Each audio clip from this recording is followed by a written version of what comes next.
ವೀಕ್ಷಕರೇ ನಿಮಗೆಲ್ಲರಿಗೂ ನಮಸ್ಕಾರ. ರಿಪಬ್ಲಿಕ್ ಡಿಜಿಟಲ್ ಲೈವ್ಗೆ ಆತ್ಮೀಯ ಸ್ವಾಗತ. ನಾನು ಶ್ರೀಪಾದ್ ಪಾಟೀಲ್. ಸದ್ಯ ಜಗತ್ತಿನಲ್ಲಿ ಯುದ್ಧದ ಕಾರ್ಮೋಡ ಆವರಿಸಿದೆ. ಇಸ್ರೇಲ್, ಅಮೆರಿಕ ಸೇರಿಕೊಂಡು ಇರಾನ್ ಮೇಲೆ ನಿರಂತರವಾಗಿ ದಾಳಿಯನ್ನ ಮಾಡ್ತಾ ಇದೆ.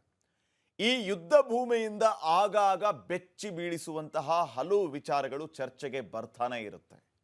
ಈಗ ಅಂಥದ್ದೇ ಒಂದು ಚರ್ಚಿತ ವಿಚಾರ ಏನಂತಂದ್ರೆ, ಯುದ್ಧ ನಡೀತಾ ಇರುವ ಸಂದರ್ಭದಲ್ಲಿ ಇರಾನ್ ನಿರಂತರವಾಗಿ ಇಸ್ರೇಲ್ ಮೇಲೆಯೂ ಕೂಡ ದಾಳಿಯನ್ನ ಮಾಡ್ತಾ ಇದೆ.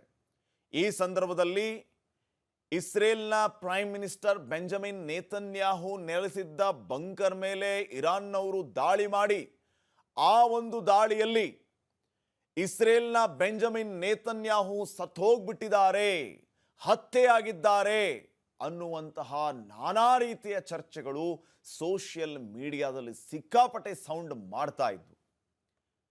ಬೆಂಜಮಿನ್ ನೇತನ್ಯಾಹು ಹತ್ಯೆಯಾಗಿದ್ದಾರೆ ಅನ್ನುವಂತಹ ಒಂದು ಸುದ್ದಿಯನ್ನು ಹರಿದಾಡ್ತೋ ಆ ಸಂದರ್ಭದಲ್ಲಿ ಇಡೀ ಜಗತ್ತಿನಲ್ಲಿ ನಾನಾ ರೀತಿಯ ಚರ್ಚೆಗಳಾದವು. ನಿಜಕ್ಕೂ ಬೆಂಜಮಿನ್ ನೇತನ್ಯಾಹು ಹತ್ಯೆಯಾದ್ರ?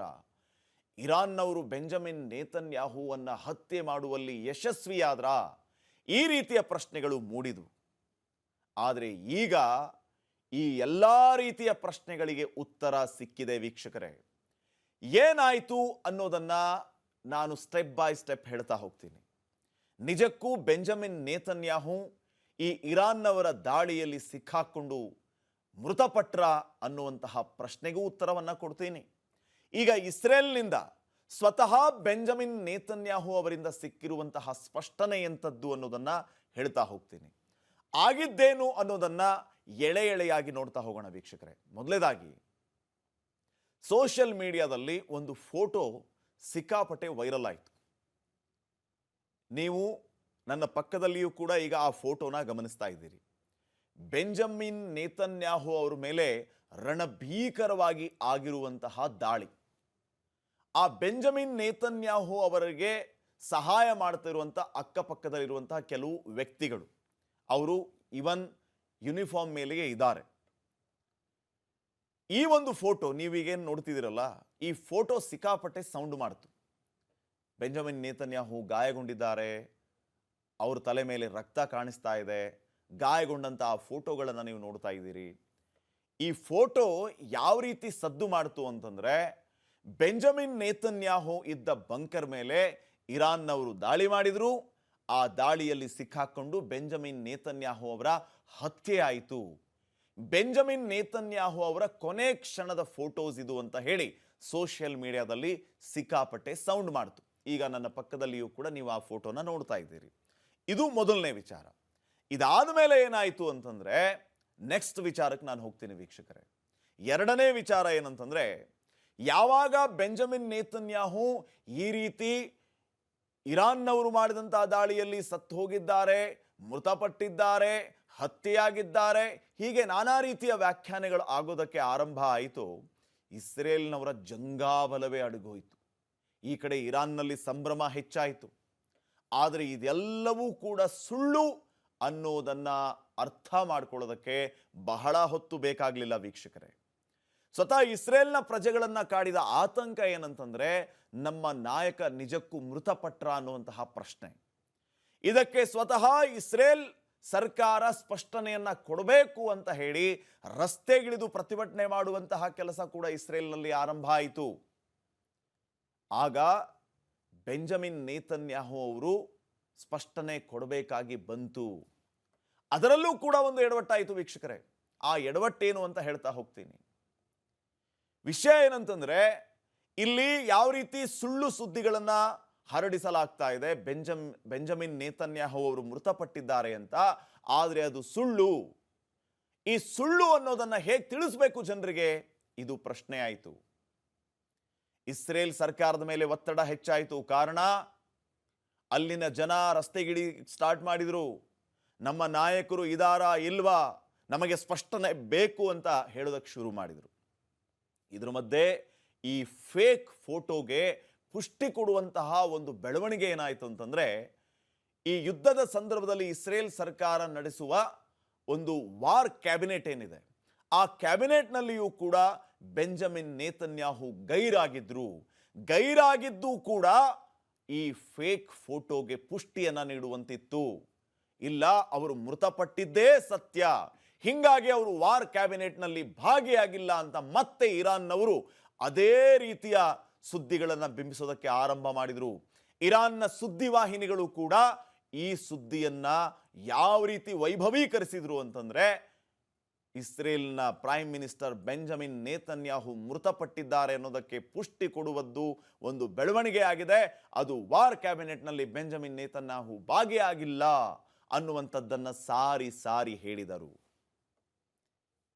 ಇದನ್ನ ಬಿಟ್ರೆ ಮುಂದೆ ಆಗಿದ್ದೇನು ಅಂತಂದ್ರೆ ವೀಕ್ಷಕರೇ, ಆತಂಕ ಹೆಚ್ಚಾಗ್ತಾ ಹೋಯಿತು. ಆ ಕಡೆ ಇರಾನ್ ಅನ್ನ ಸಪೋರ್ಟ್ ಮಾಡುವಂತಹ ಕೆಲವು ಹ್ಯಾಕರ್ಸ್ಗಳು ಈ ಪರಿಸ್ಥಿತಿಯ ಲಾಭವನ್ನ ಪಡೆದುಕೊಂಡು ಸುಳ್ಳು ವಿಚಾರಗಳನ್ನ ಸೋಷಿಯಲ್ ಮೀಡಿಯಾದಲ್ಲಿ ಹಬ್ಬುವಂತೆ ಮಾಡಿದರು. ಪರಿಸ್ಥಿತಿ ಇದೇ ರೀತಿ ಮುಂದುವರೆದ್ರೆ ಇಸ್ರೇಲ್ ಸೈನಿಕರ ಆತ್ಮವಿಶ್ವಾಸ ಕುಸಿಯುತ್ತೆ, ಇಸ್ರೇಲ್ನ ಪ್ರಜೆಗಳ ಆತ್ಮವಿಶ್ವಾಸ ಕುಸಿಯುತ್ತೆ, ಜಗತ್ತಿಗೆ ಒಂದು ರಾಂಗ್ ಇನ್ಫಾರ್ಮೇಶನ್ ಹೋಗುತ್ತೆ. ನಾವಿದಕ್ಕೆ ಸ್ಪಷ್ಟನೆಯನ್ನ ಕೊಡಲೇಬೇಕು ಅಂತ ಹೇಳಿ ಇಸ್ರೇಲ್ ಸರ್ಕಾರ ನಿರ್ಧಾರ ಮಾಡುತ್ತೆ. ಸ್ವತಃ ಬೆಂಜಮಿನ್ ನೇತನ್ಯಾಹು ಒಂದು ವಿಡಿಯೋ ಸಂದೇಶದ ಮೂಲಕ ಸ್ಪಷ್ಟನೆಯನ್ನ ಕೊಡ್ತಾರೆ. ಆ ವಿಡಿಯೋನ ಅಪ್ಲೋಡ್ ಮಾಡಿದ್ದು ಇದೇ ಇಸ್ರೇಲ್ನ ಸರ್ಕಾರ. ಅಲ್ಲಿಯೂ ಕೂಡ ಎಡವಟ್ಟಾಗ್ಬಿಡ್ತು, ಇಸ್ರೇಲ್ನವರೇ ಮಾಡಿಕೊಂಡಂತ ಎಡವಟ್ಟಿದು. ಏನು ಅಂತಂದ್ರೆ, ಈಗ ಪಕ್ಕದ ದೃಶ್ಯಗಳಲ್ಲಿ ನೀವು ಗಮನಿಸ್ತಾ ಇದ್ದೀರಿ ವೀಕ್ಷಕರೇ, ಈಗ ನೀವೇನು ಗಮನಿಸ್ತಾ ಇದ್ದೀರಲ್ಲ, ಇದೇ ಒಂದು ವಿಡಿಯೋ ಗೊಂದಲಕ್ಕೆ ಕಾರಣ ಆಗಿದ್ದು. ಇಸ್ರೇಲ್ನ ಪ್ರಜೆಗಳನ್ನ ಉದ್ದೇಶಿಸಿ ಮಾತನಾಡುವಂತಹ ಒಂದು ವಿಡಿಯೋದಲ್ಲಿ ಹ್ಯಾಂಡ್ ಮೂವ್ಮೆಂಟ್ ಇರುತ್ತೆ. ಬೆಂಜಮಿನ್ ನೇತನ್ಯಾಹು ಅವರು ಹೀಗೆ ಕೈ ಮಾಡಿ ಮಾತಾಡ್ತಾ ಇರ್ತಾರೆ. ಆ ಸಂದರ್ಭದಲ್ಲಿ ಅವರ ಒಂದು ಕೈಯಲ್ಲಿ 6 ಬೆರಳುಗಳು ಕಾಣಿಸ್ಬಿಡುತ್ತೆ. 5 ಬೆರಳು ಕಾಣಿಸ್ಬೇಕಾಗಿತ್ತು, ಆದರೆ 6 ಬೆರಳು, 1 ಬೆರಳು ಎಕ್ಸ್ಟ್ರಾ ಕಾಣಿಸುತ್ತೆ. ಇದು ಇನ್ನಷ್ಟು ಆತಂಕಕ್ಕೆ ಕಾರಣ ಆಗುತ್ತೆ. ಹಾಗಿದ್ರೆ AI ಜನರೇಟೆಡ್ ವಿಡಿಯೋನ ಇದು? ನಿಜಕ್ಕೂ ಬೆಂಜಮಿನ್ ನೇತನ್ಯಾಹು ಅವರು ಮೃತಪಟ್ಟು ಬಿಟ್ಟಿದ್ದಾರಾ? ಯಾಕಂದ್ರೆ ಅವರೇ ಮಾತಾಡಿದಂತೆ ವಿಡಿಯೋ ಇದೆ, ಆದರೆ ಅಲ್ಲಿ 6 ಬೆರಳುಗಳು ಕಾಣಿಸ್ತಾ ಇದೆ. ಬೆಂಜಮಿನ್ ನೇತನ್ಯಾಹು ಅವರಿಗೆ 5 ಬೆರಳಿದೆ, 6 ಬೆರಳಿಲಿಂದ ಬಂತು? ಎರಡೂ ಕೈಗಳಲ್ಲಿ, ಒಂದು ಕೈಯಲ್ಲಿ 6 ಬೆರಳು ಕಾಣಿಸ್ತಾ ಇದೆ, 10 ಬೆರಳುಗಳು ಇಲ್ಲ. ಇದು ಕೂಡ ನಾನಾ ರೀತಿಯ ಸಂಶಯಕ್ಕೆ ಕಾರಣ ಆಗುತ್ತೆ. ಪಕ್ಕದಲ್ಲಿ ನೀವೇನು ವಿಡಿಯೋ ನೋಡ್ತಾ ಇದ್ದೀರಲ್ಲ, ಇದೇ ವಿಡಿಯೋ ಗೊಂದಲಕ್ಕೆ ಕಾರಣ ಆಗಿದ್ದು. ಅವ್ರು ಹಿಂಗೆ ಮಾತಾಡುವಾಗ ಹ್ಯಾಂಡ್ ಮೂವ್ಮೆಂಟ್ ಮಾಡುವ ಸಂದರ್ಭದಲ್ಲಿ ಒಂದು ಕಡೆ 6 ಬೆರಳು ಕಂಡಿದ್ದು ಈ ಸಂಶಯಕ್ಕೆ ಕಾರಣ ಆಗುತ್ತೆ. ಗೊಂದಲ ಮುಂದುವರಿಯುತ್ತೆ ವೀಕ್ಷಕರೇ. ಇದು ಸ್ವತಃ ಇಸ್ರೇಲ್ ಮಾಡಿಕೊಂಡಂತ ಎಡವಟ್ಟು. 6 ಬೆರಳಿದೆ, ಇದು AI ವಿಡಿಯೋ, ಹಾಗಿದ್ರೆ ನಮ್ಮ ನಾಯಕರು ನಿಜಕ್ಕೂ ಮೃತಪಟ್ರ, ಸತ್ಯವನ್ನ ಹೇಳಿ ಅಂತ ಇಸ್ರೇಲ್ನ ಜನ ಮತ್ತೆ ಪ್ರಶ್ನೆ ಮಾಡೋದಕ್ಕೆ ಶುರು ಮಾಡಿದ್ರು. ಆವಾಗ ಅನಿವಾರ್ಯವಾಗಿ ಮತ್ತೊಂದು ಸ್ಪಷ್ಟನೆಯನ್ನ ಕೊಡೋದಕ್ಕೆ ಇಸ್ರೇಲ್, ಅದರಲ್ಲೂ ಬೆಂಜಮಿನ್ ನೇತನ್ಯಾಹು ಅವರೇ ಮುಂದಾಗ್ತಾರೆ.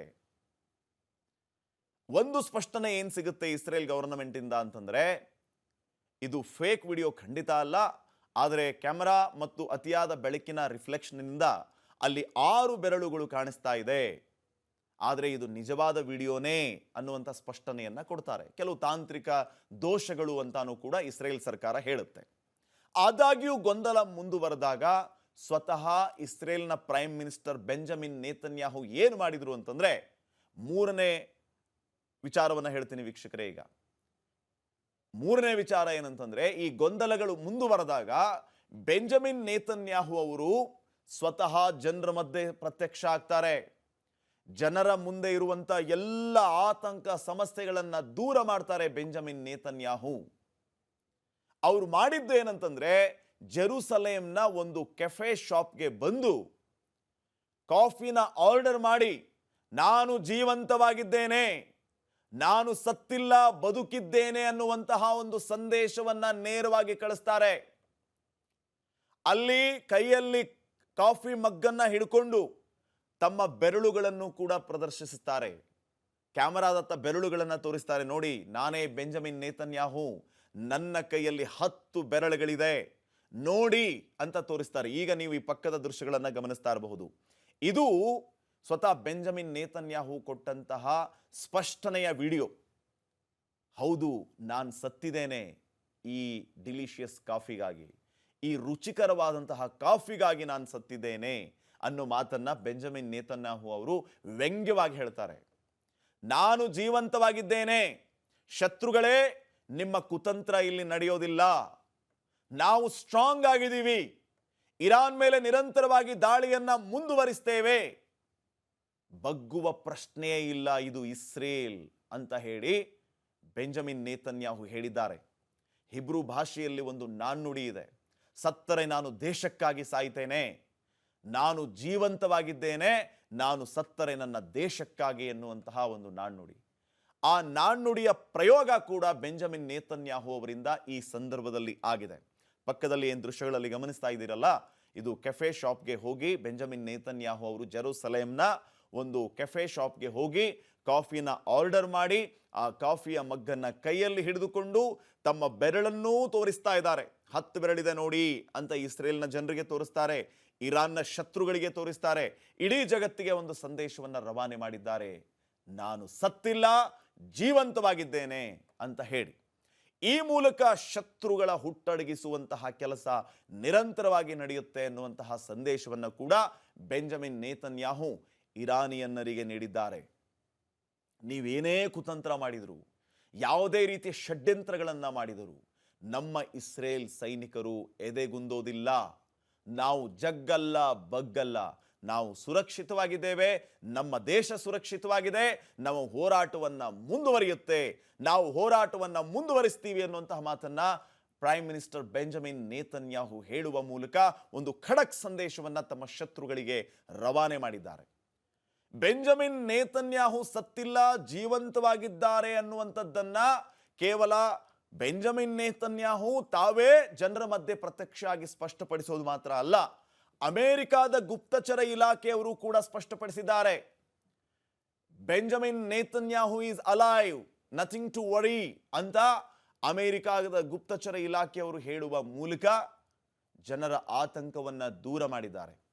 ಬೆಂಜಮಿನ್ ನೇತನ್ಯಾಹು ಅವರು ಕೂಡ ಸಂದೇಶವನ್ನು ಕೊಡುವ ಮೂಲಕ ಈ ಕಡೆ ಅಮೆರಿಕಾದವರು ಕೂಡ ಇದಕ್ಕೆ ಬೆಂಬಲಿಸಿ ಗುಪ್ತಚರ ಇಲಾಖೆಯವರು ಸ್ಪಷ್ಟನೆಯನ್ನು ಕೊಡುವ ಮೂಲಕ Benjamin Netanyahu is alive, Benjamin Netanyahu ಜಿಂದಾ ಹೇ ಅನ್ನುವಂತಹ ಸಂದೇಶ ರವಾನೆಯಾಗಿದೆ. ಇದರ ನಂತರ ವೀಕ್ಷಕರೇ ನೆಕ್ಸ್ಟ್ ಲೆವೆಲ್ ವಾರ್ ಆರಂಭ ಆಗಿದೆ.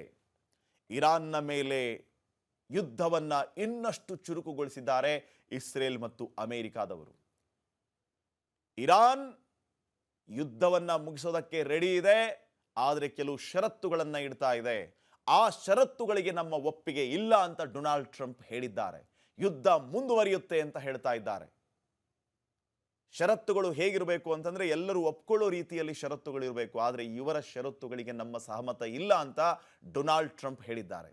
ಈ ಮೂಲಕ ಯುದ್ಧ ಇನ್ನಷ್ಟು ತೀವ್ರವಾಗಲಿಕ್ಕಿದೆ ಅನ್ನುವಂತಹ ಸಂದೇಶವನ್ನ ಟ್ರಂಪ್ ರವಾನೆ ಮಾಡಿದ್ದಾರೆ. ಈ ಕಡೆ ಬೆಂಜಮಿನ್ ನೇತನ್ಯಾಹು ಕೂಡ ನಮ್ಮ ದೇಶ ನಿರಂತರವಾಗಿ ಇರಾನ್ನ ಮೇಲೆ ದಾಳಿಯನ್ನ ಮಾಡುತ್ತೆ, ನೀವು ನಿಶ್ಚಿಂತರಾಗಿರಿ ಅಂತ ಇಸ್ರೇಲ್ನ ಪ್ರಜೆಗಳಿಗೆ ಒಂದು ಕರೆ ಕೊಟ್ಟಿದ್ದಾರೆ, ಸಂದೇಶವನ್ನ ನೀಡಿದ್ದಾರೆ. ನಾನು ಜೀವಂತವಾಗಿದ್ದೇನೆ ಅಂತ ಡಂಗೂರ ಸಾರಿದ್ದಾರೆ. ಮುಂದೆ ಏನಾಗಬಹುದು, ಯಾವ ಹಂತವನ್ನ ಈ ಯುದ್ಧ ತಲುಪಬಹುದು, ಯುದ್ಧ ಭೂಮಿಯಿಂದ ಪ್ರತಿನಿತ್ಯ ಪ್ರತಿಕ್ಷಣ ಈ ರೀತಿಯ ಸಂದೇಶಗಳು ಬರ್ತಾನೆ ಇದೆ. ನೋಡೋಣ ಇದು ಎಲ್ಲಿ ಹೋಗಿ ತಲುಪುತ್ತೆ ಅಂತ ಹೇಳಿ. ಇದಾಗಿತ್ತು ಈ ಹೊತ್ತಿನ ರಿಪಬ್ಲಿಕ್ ಡಿಜಿಟಲ್ ಲೈವ್ ವಿಶೇಷ. ನೋಡ್ತಾ ಇರಿ ರಿಪಬ್ಲಿಕ್ ಕನ್ನಡ, ಇದು ನಿಮ್ಮ ಧ್ವನಿ. ನಮಸ್ಕಾರ.